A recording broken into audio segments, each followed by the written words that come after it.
Yeah, we back. Part 4, man. Part 4. Now in part 1, that was the introduction. Part 2, we spoke about the origins of the colonial system. We spoke about the Europeans first coming to Africa and what they saw. Part 3, yesterday's video, man. That was a short video, man. I had to cut it short, man.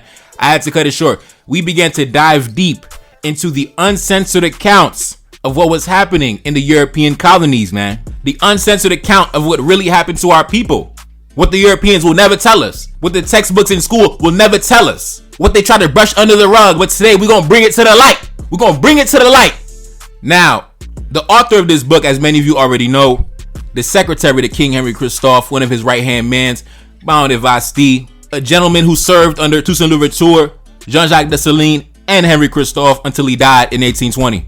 And all praises due to the ancestor because he left us many books, many pamphlets, many essays, and many first-hand accounts of what happened during that time. So all praises due to the ancestors for leaving behind this literature that the Europeans tried to brush under the rug, but today we're gonna bring it to the light, like I said. So yesterday's video, man, it was short because the brutality that was just, man, bro, I couldn't even do it, bro. I tapped out, man. I tapped out because unlike most black people, I actually love my ancestors. You know, unlike most black people, I'm not nonchalant about my ancestors, about the suffering of my ancestors. I take it very seriously. I have a burning rage in my heart that'll never stop burning. So we're going to get back into it where we left off.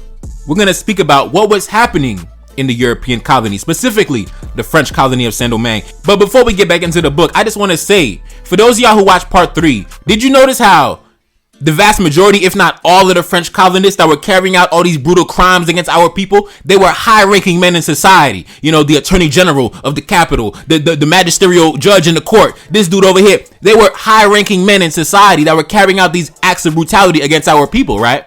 And it's so crazy because in 1804, right, when Dessalines massacred the white population, in which he was justified, by the way, and I will always defend that. I will always defend Dessalines' 1804 massacre of the white population in Saint-Domingue. I will always defend it. Europeans, they try to paint Dessalines as a genocidal maniac, but after you read this literature, man, listen, Dessalines was justified.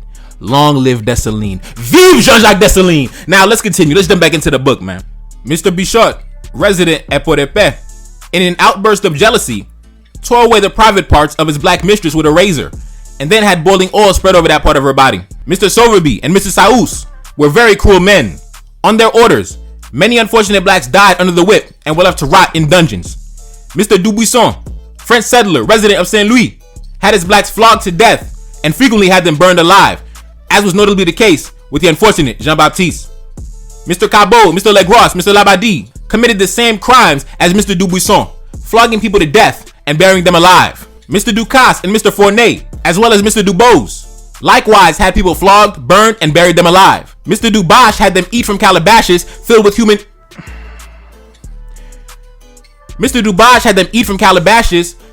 human excrement and strung them up by the ankles. Mr. Broderick had trained his dogs to maul any horses that entered his domain, and he often had his mastiffs practice on the blacks. With one shot of his musket, he killed a black fisherman simply for having tried to fish outside the gate of the property.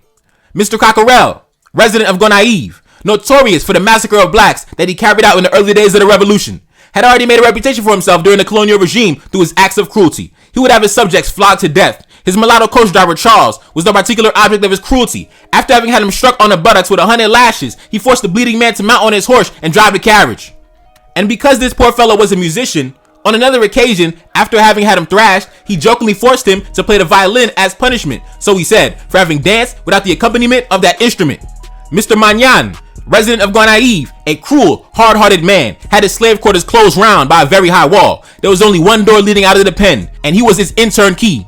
No sooner was their day's work done that this unhappy group of blacks once again returned to the prison. No sooner did they leave it, they were once again made inside it. He flogged them to death as well. Mr. Belouche's nephew had them burned alive and buried in the same manner. He had a mulatto by the name of Jacques flogged to death so that he could take possession of the man's wife. Mr. Mikau, resident of Henri, had blacks of his placed in a bread oven while still alive.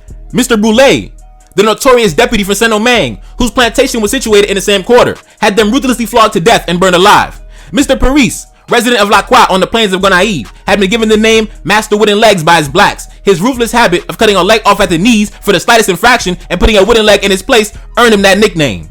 Mr. De Dunes, elder resident of Atibonite, had 45 blacks burned alive, men, women, and children, one after the other. Mr. Lachicotte, Mr. Ponce, and Mr. Rossignol, in short, the entire family, committed every imaginable act of cruelty. They would march about at night, armed with harpoons, and if they come upon any blacks in the slave quarters who didn't belong there, they would be skewered with the harpoon and then drowned. Mr. Remusen, the son-in-law of De Dunes, performed the same acts of cruelty. Nicole, the nurse of his children, was burned alive on his orders. Boisbel, his son-in-law, had the nurse of his children flogged to death. Truth be told, I would have found it hard to believe that this one family committed so many crimes in the Artibonite, were it not for the fact that all these deeds, which I learned about while I myself was in the region, had been confirmed by Mr. Jean-Baptiste Juge, a plantation owner in the Artibonite, who was nice enough to pass on to me the wealth of notes regarding the crimes of the colonists, and particularly those committed in the beautiful and rich plains of the Artibonite. Another relative of the Dunes, a certain naturalist by the name of De Coutil, who in several volumes of his had circulated a host of lies and slander on the subject of Haiti. Man, the Europeans just lying on the black man, as always, telling lies and slandering the black man. I mean, what else is new, man? Let's continue.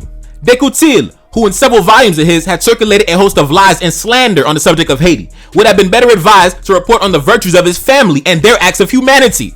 Bars. Yo. Baron de Vastey, rest in peace to the big homie. Bars. This a diss track. This a diss track to the Western powers, man. This whole book, yo, bro. Keep in mind, I told you, this book was published by the Kingdom of Haiti, okay? It was written by Baron de Vastey, but it was published by the Kingdom of Haiti. This was a diss track to the European powers, you know what I'm saying? Like Tupac gonna hit him up, you know what I'm saying? We gotta play the beat. Nah, I'm gonna get the copyright strike. I was about to play the beat. But anyways, man, let's get back into it. As it happens, another colonist from the Artibonite by the name of Dumatelier has produced a memoir in which the crimes of the De Dunes family are unveiled. Here is an extract from it that we have copied, and I urge the readers to keep in mind that these are the words of a colonist. It is needful, he says, to inform the reader that Sir De Dunes would have gladly welcomed having a cohort to protect him, less as a defense against attacks from men of color than as an aid in staving off the dread in his soul, which was in constant fear of the ghosts of the numerous victims that he had sacrificed to his rage and by his own hand on groundless suspicions. Wherever he looked, he thought he saw those errant shades of the dead, sad result of his lustful passion, inciting the vengeance of their fathers, their brothers, and their children, all those who still retain the memory of their tortured kinfolk. This horrifying idea made him wish for the protection of a retinue capable of restraining those slaves in their wrath. Time out. Baron de Vastey just read us a passage from a book written by one of them white boys back, one of them colonists, right? And he said that this colonist right here, the De Dunes family, the patriarch of the De Dunes family, basically he was having nightmares because he killed so many black men and women and children that he can't even sleep at night. Everywhere he go, he paranoid, he watching his back. You know what I mean? It is what it is, though. I personally don't believe they gave a fuck. I don't believe they had a conscience, to be honest with you. I'm not gonna give it the benefit of the doubt as if, fuck out of here, bro. Oh, he had a soul, he had a heart, man. Fuck that motherfucker, man. Let's continue. Now, let us return to the crimes of the colonists.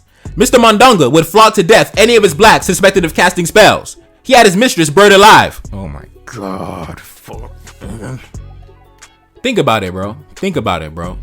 He buried a black woman alive because he accused her of casting spells, when in reality she was probably just carrying out her daily rituals and customs from her culture that he ripped her away from back on the African continent, doing what she's been doing for the past thousands and millions of years. And now he decided to murder her for that exact reason. And that's also an origin of where a lot of our self-hate comes from. That's also why we ran away from our cultures that we originally had, because we were scared. We were scared to embrace our culture because we knew if we embraced our culture, we might end up, buried alive, man. Buried alive, burned alive, flogged to death, stabbed to death, shot to death, bayoneted to death, amputated, lose a leg, lose an arm, lose an ear. That's the real reason. That's the real origin of our self-hate. That's the real origin of our self-hate. Because if we embraced who we were fully, we knew that was a danger to our existence. That was bad for our health. And that same mentality gets passed down to generations. With that first generation, they did it for self-preservation to stay safe. And then they taught the next generation, listen, don't do none of that shit, man. Don't do none of that shit. You better act like the European. You better be like the European. Because if you act like the African, if you embrace who you are, you might chop your arm off. So each generation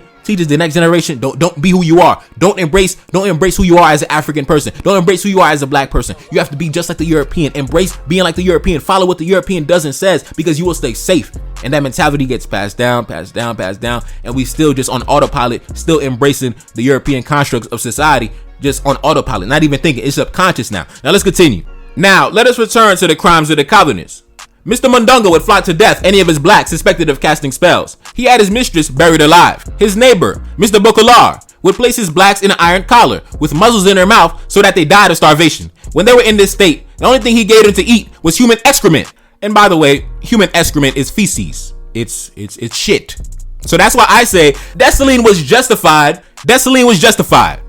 The Europeans want to say Dessalines was a genocidal maniac and he was brutal. He was keep crying. He was justified. Keep in mind, Dessalines was raised under the care of an African woman for the first 33 years of his life. He was a slave. So God knows what level of torture they put the woman who raised him under. Who knows what Dessalines seen that made him, when he got into government, one of his first acts of government was, we need to remove all of you now.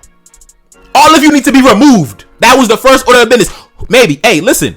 Like I said, man. I don't believe in karma. I don't believe karma is real, but it's justified. Now let's continue. On the orders of Mr. Riviere, a lawyer, the heads of the blacks would be cut off and thrown into the Artibonite River. Those who came under his authority would be given a severe thrashing, regardless of whether they were slaves or free. Mr. Lameau, resident of La Saline, drowned a black woman in the Artibonite River who refused to satisfy his brutal lust. And you women run into the arms of these men today. You disgust me. Don't even come near me. Fucking disgusting. Let's continue. Mr. Preval, in order to give an exhibition of his skill as a marksman, killed his coach driver with one shot of a pistol on the Desolier plantation in the vicinity of Saint Marc. Mr. Lefebvre would have his blacks buried up to their neck, leaving only their head above ground, which he would then use for target practice. He had holes dug to the size of a pregnant woman's bellies so that he could have them flogged at his leisure. Mr. Laboule, resident of Saint Marc and Croix des Bouquets, took barbarism and cruelty to such an extreme that the old and the infirm, who no longer had the strength or energy to work, became the object of his rage. Sometimes he would have their fingernails torn off, or he would have them thrust into the fiery furnaces along with the cane trash. For every single cane stalk planted and watered with the sweat of their brow, he would extract 2 teeth from whatever poor wretch had it broken in order to quench his thirst. And 4, if it was second offense, he would make them eat from calabashes filled with human excrement. Keep in mind, they're talking about the elders now. Our elders, our 70, 80, 60-year-old black men and women, our elders, our grandparents. And keep in mind, the French had authority over the colony of Saint-Domingue from the mid-1600s up until the early 1800s. So now you got to imagine generations upon generations and generations of things like this happening for a course of about 150 years. Or if you want to go back further than that, if you want to talk about when the Spanish had colonial authority over the island, then you got to go further and further back than that. So anyway, let's continue. Mr. Sentard, owner of a sugar plantation at Arcae, had a staggering number of blacks put to death. Jarose the Elder cut off the tongues of his house slaves so that they could be served in silence. Mr. Druitt, resident of La Montagne, would have blacks crushed in his coffee mill if he felt they weren't picking the beans quickly enough, or else he would have them drown in the coffee basins. Mr. Gibaud used to have 2 enormous mastiffs follow him around, and in the early days of the revolution, he entertained himself by letting these mastiffs gorge on children, in order, so he said, to terrify the blacks and dissuade them from taking part in the revolution.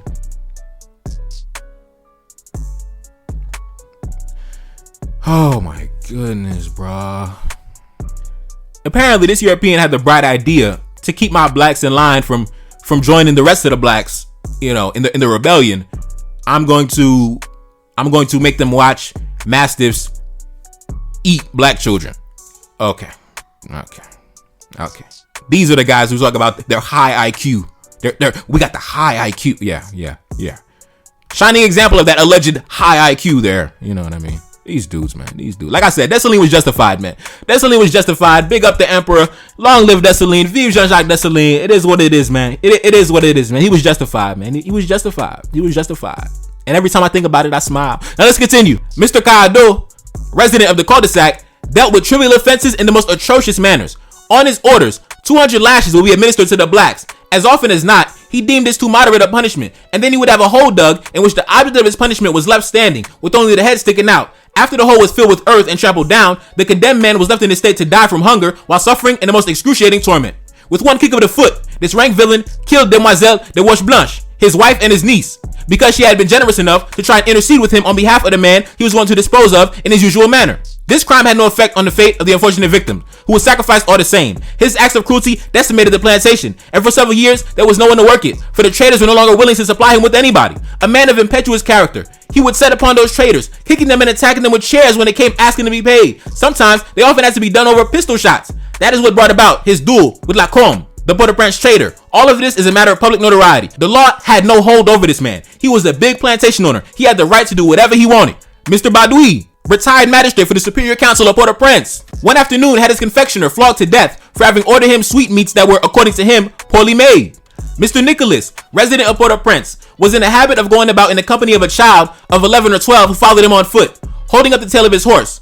One day this child, exhausted by the length of the journey and no longer able to stand on his feet, let drop the horse's tail and collapsed on the road. Upon his return, the barbaric Nicholas had him placed in a large kettle and boiled over a brisk fire. Such was the form of torture this villain invented in order to punish an innocent child for an involuntary offense. He would cut off the tongues and ears of the blacks. In fine, his cruelty was so notorious that he was forbidden by a decree of council from purchasing any more blacks.